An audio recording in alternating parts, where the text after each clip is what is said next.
கல்யாணத்துக்கு முன்னாடி வீட்டில் இருந்துட்டு விஜய் ஷூட்டிங் போகும்போது கூட யாராவது வந்து கதை சொல்ல வரும்போது, சார் உட்காருங்க சார்னா, நீங்கள் கதை சொல்ல வந்திருக்கீங்க, அவங்க கதை கேட்குறாங்க, நீங்கள் அவங்களுக்கு கதை சொல்லுங்கள், அப்படி தான் சொல்லியிருக்கேன். இன்டரப்ட் பண்ணதே இல்லை இந்த விஷயம். ஒரு ஒரு ஒரு எல் அளவு கூட, ஒரு மயிரிழை அளவு கூட அவர்களுடைய அவங்க ரூமில் இருக்கும்போது அவங்க ரூமை கதவை தட்டிட்டு தான் உள்ளே போவேன். ஏன்னா அது 2வது வந்து அந்த சுதந்திரத்தை கொடுத்த காரணத்தினாலேயே நான் என்ன பண்ணேன், என்ன ரெஸ்ட்ரிக்ட் பண்ணிட்டேன்.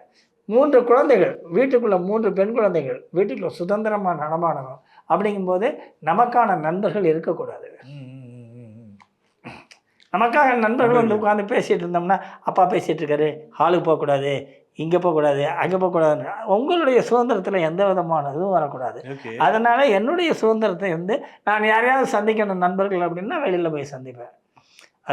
அதனாலவே இன்னைக்கு வரைக்கும் எனக்கு பெரிய நண்பர்கள் யாருமே கிடையாது. அது வந்து அவங்க குழந்தைகளுடைய விஷயம்தான் முக்கியமானது.